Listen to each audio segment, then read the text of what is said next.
Assalamualaikum warahmatullahi wabarakatuh. Perkenalkan, nama saya Rida Ainunisa dari STAI Sabili Bandung, peserta PKDP PTP UIN Sunan Gunung Jati Bandung tahun 2026. Pada kesempatan ini, saya akan menampilkan video mengajar pada mata kuliah BK dan Parenting PAUD dengan materi Mindful Parenting. Selamat menyaksikan.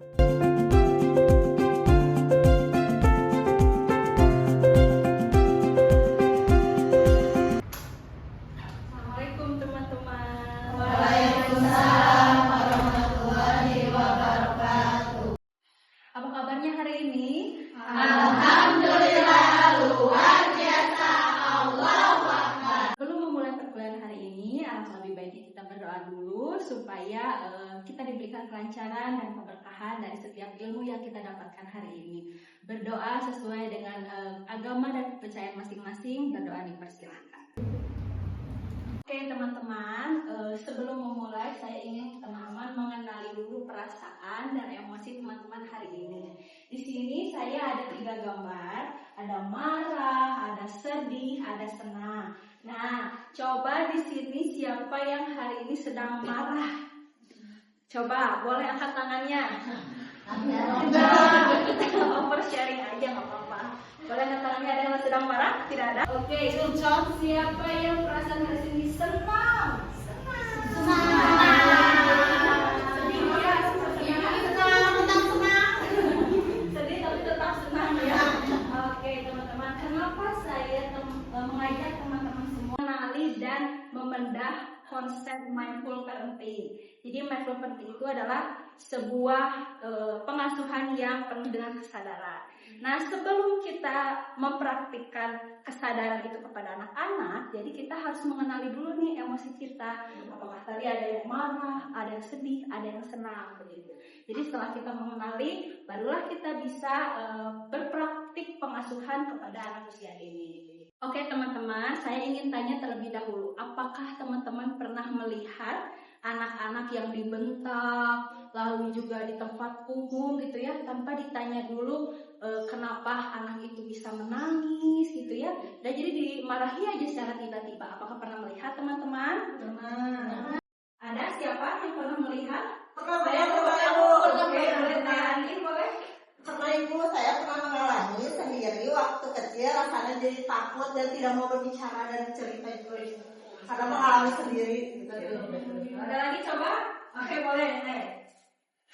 Pernah kayaknya ada anak itu ya di tempat umum kayak di mall, kayaknya anak itu pengen sesuatu gitu, tapi kayaknya mungkin sama orang tuanya nggak boleh, jadi anak itu kan nangis tantrum. Iya betul. Nah terus sama orang tuanya mungkin lebih dibentak kayak sok kayak gitu ya. Jadi anaknya tuh lebih nangis lagi. Oke, teman-teman. Jadi sebetulnya pengasuhan seperti ini tuh sering banget sama kita lihat, bahkan kita juga bisa merasakannya gitu ya. Jadi saat berdampingan di dalam kehidupan kita terkait dengan ternyata orang tua masih ada yang tidak secara sadar membentak anak, bahkan di halayak umum dan terlihat oleh teman-temannya, oleh orang lain, bahkan oleh orang yang tidak dikenal oleh anak. Oke teman-teman, kita mendalami terlebih dahulu. Selanjutnya nanti boleh teman-teman barcode ini di share, boleh diisi sesuai dengan argumentasi teman-teman, bebas. Boleh cuma satu kata, enggak. Mau satu kalimat silahkan.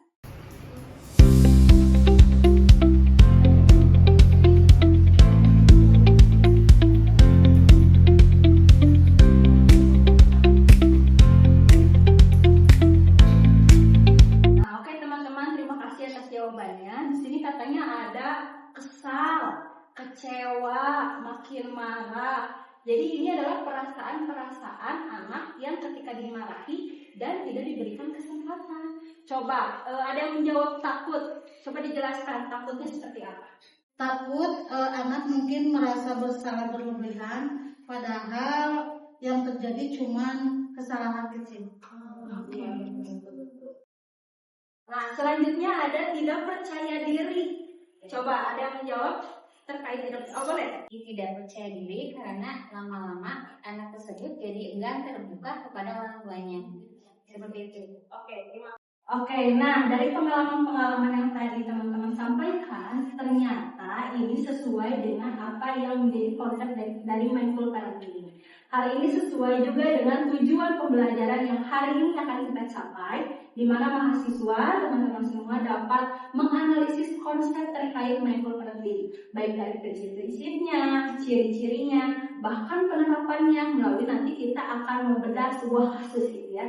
Jadi kita akan mencapai itu semua dengan mendalami terkait konsep mindful parenting. Oke teman-teman, saya ingin memaparkan sedikit secara ringkas terkait konsep mindful parenting sebelum nanti teman-teman mengkaji kasus yang nanti saya akan berikan. Jadi konsep dari mindful parenting itu apa itu mindful parenting? Tadi ya, mindful parenting itu adalah pendekatan atau pengasuhan kepada anak dengan penuh kesadaran. Jadi bukan hanya tentang orang tua yang sempurna, tetapi orang tua yang sadar. Dalam artian itu sadar sudah bisa meregulasi emosinya, sudah mengenali emosinya seperti tadi ya teman-teman, mengenali emosinya dan juga sadar terkait kebutuhan anak begitu. Nah, adapun prinsip-prinsip mindful parenting di mana tadi ada kehadiran penuh baik dari kebutuhan anak, dari emosi anak, membimbing anak, kebutuhan fisik, kebutuhan emosional terpentingnya, lalu juga ada mendengarkan dengan penuh perhatian gitu ya. Mendengarkan penuh perhatian tadi harus sadar ya, didengarkan baik-baik gitu. Jangan hanya sambil mendengarkan anak sambil bermain gadget. Jadi kan anak serasa bahwa orang tuanya tidak hadir dan tidak penuh perhatian. Lalu juga penerimaan dan menghakimi tadi ya, kan anak merasa takut, anak merasa tidak percaya diri karena dihakimi, padahal anak juga tidak mengerti apa kesalahannya gitu. Lalu juga ada regulasi emosi diri. Nah, sebelum anak-anak kita diarahkan untuk berhenti menangis, kita juga harus meregulasi emosi kita sendiri sebagai orang dewasa. Seperti apa pemahamannya, seperti apa yang harus kita lakukan ketika kita capek, ketika kita emosi gitu ya. Lalu juga ada respon reflektif, dalam artian respon ini tuh apa yang harus diberikan kepada anak seperti tadi ya. Jadi ketika di halayak umum, ketika anak tantrum, apakah kita mau membiarkan atau membentaknya? Ketika membentak malah anak jadi semakin tantrum ya. Begitu. Jadi bagaimana seharusnya orang tua, orang dewasa menghadapinya. Nah, dampak mindful parenting tadi. Kan ketika kita dibentak, tadi juga ada yang pernah mengalami ya, jadi tidak percaya diri gitu. Nah, ketika diimplikasikan mindful parenting ini, jadi ini anak merasa aman secara emosional. Jangankan untuk meregulasi emosi, anak pun merasa diterima, anak bisa bercerita. Ketika anak mau mengenali emosinya gitu ya, anak sudah mampu nih emosi apa yang dia rasakan hari ini. Nah, sebelum di sini ada kasus yang nantinya akan teman-teman kenali, dilihat, diidentifikasi ciri-cirinya seperti apa begitu. Nah, kasus ini ada dua ya, ada dari kasusnya Rani dan Faiz, di mana Rani itu sifatnya orang tuanya otoriter. Nah, teman-teman, nanti saya beri sebuah kasus, di mana kasus pertama itu ada Rani. Rani dibesarkan dan terbiasa diberikan pengasuhan otoriter. Jadi semuanya diatur oleh orang tuanya tanpa ada kesempatan Rani mengenal emosinya dan selalu dibentak gitu ya. Nah, ada juga nanti ceritanya tentang Faiz. Faiz itu terbiasa diregulasi emosinya dan dikenalkan emosinya oleh orang tua. Jadi orang tuanya sadar secara penuh dan penuh perhatian gitu. Nanti di sini ada pertanyaan-pertanyaan yang boleh teman-teman dalami terkait kasus tersebut ya. Ada 4 pertanyaan. Di sini nanti saya membagi kelompok karena teman-teman di sini ada berapa? Ada 13. Oke, 13. Jadi kita bagi 4 kelompok. Ada yang 4 orang, ada yang 3 orang gitu ya. Oke, silahkan dibagi kelompoknya. Kita melihat terkait kasus yang sudah disediakan. Oke, teman-teman, sekarang kita presentasikan hasil dari diskusi teman-teman terkait kasus yang sudah diberikan gitu ya. Kita mulai dari kelompok 1 ya. Nanti kelompok 1 boleh menjelaskan terkait ciri-ciri, jadi diidentifikasi masalahnya, ciri-ciri yang muncul seperti apa. Kalau ada dialognya boleh misalnya. Boleh sambil berdiri. Assalamualaikum warahmatullahi wabarakatuh. Waalaikumsalam warahmatullahi wabarakatuh. Kami dari kelompok 1 akan menyampaikan tentang identifikasi ciri-ciri mindful parenting yang tampak atau tidak tampak pada masing-masing kasus tadi ya. Berdasarkan hasil diskusi kelompok kami, pada kasus 1, Rani ya, prinsip mindful parenting belum tampak. Hal ini terlihat dari dialog ibu yang mengatakan, Rani, kamu itu kalau main jangan ceroboh terus. Ibu kan lagi sibuk, bikin repot aja. Itu kalimat yang ibunya katakan ya. Kalimat tersebut menunjukkan bahwa ibu merespon secara reaktif, kurang mampu mengendalikan emosi, dan belum mendengarkan anak tanpa menghakimi. Sedangkan pada kasus kedua, pada Faiz, prinsip mindful parenting sudah tampak. Hal ini terlihat dari ucapan ibunya, tidak apa-apa nak, itu kan tidak sengaja, yuk kita bersihkan bersama-sama. Terus kemudian ibu juga bertanya, tadi gelasnya kenapa bisa tumpah ya? Dialog tersebut menunjukkan adanya regulasi emosi, empati, serta komunikasi yang penuh perhatian dan tidak menghakimi si anak tersebut. Paling sekian presentasi dari kami. Terima kasih. Oke, terima kasih kepada kelompok 1 ya. Jadi dari respon kedua kasus tersebut berbeda ya tentunya. Namun yang harus digarisbawahi, mindful parenting itu bukan hanya fokus pada pembiaran dari kesalahan anak ini, dibiarkan saja gitu ya kesalahan anak tidak. Tetapi bagaimana orang tua itu secara sadar melihat dan mengidentifikasi dari permasalahannya, dan juga yang harus digarisbawahi adalah respon secara sadar bagaimana orang tua melihat kesalahan tersebut. Walaupun kesalahan yang dilakukan adalah kesalahan yang sangat kecil, dijelaskan bahwa itu adalah salah gitu. Jadi harus ada kesadaran secara penuh begitu ya. Oke, terima kasih. Oke, terima kasih. Kita lanjutnya ke kelompok 2. Boleh jelaskan atau paparkan hasil diskusinya terkait pengaruh atau dampak jangka pendek dan jangka panjang kepada anak dengan pola asuh yang berbeda ya dari tadi kasus blog tersebut. Silakan. Baik, izin ya Ibu dan teman-teman. Bismillahirrahmanirrahim. Assalamualaikum warahmatullahi wabarakatuh. Waalaikumsalam warahmatullahi wabarakatuh. Berdasarkan hasil analisis dari kelompok kami tentang 2 kasus yang tadi sudah dipaparkan. Kasus pertama tentang Rani.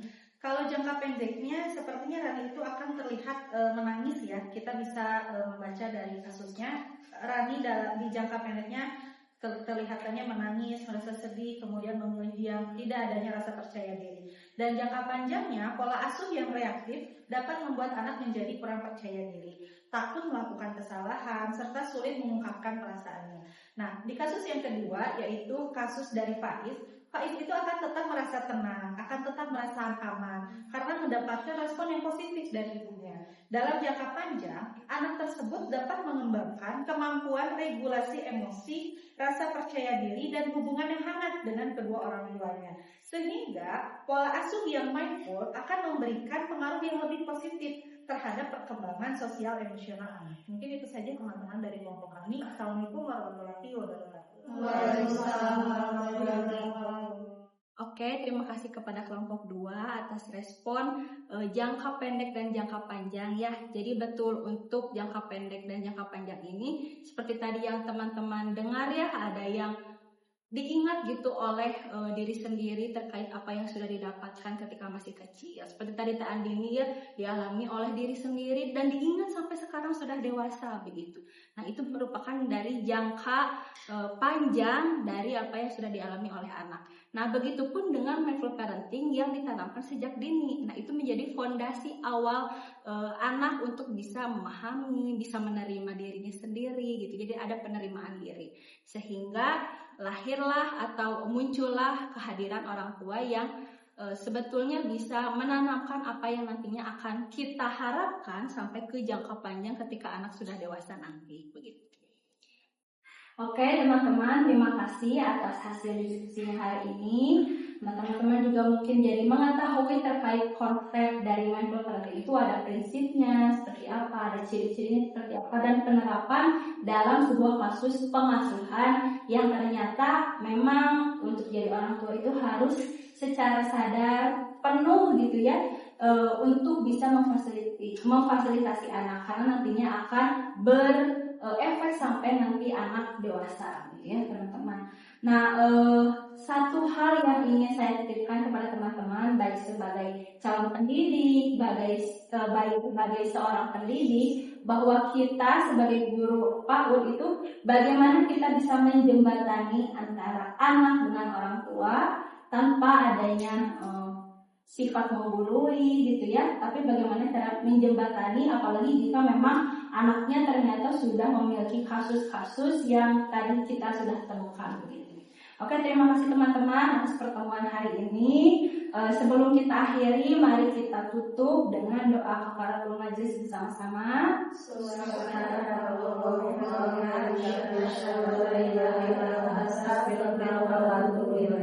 Oke, terima kasih teman-teman semua. Alhamdulillah perkuliahan hari ini bisa berjalan dengan baik dan saya sangat bangga dengan teman-teman atas keakuan teman-teman semua, atas kehadiran teman-teman semua. Mari kita tutup. Wabillahi taufiq wal hidayah. Wassalamualaikum warahmatullahi wabarakatuh. Waalaikumsalam warahmatullahi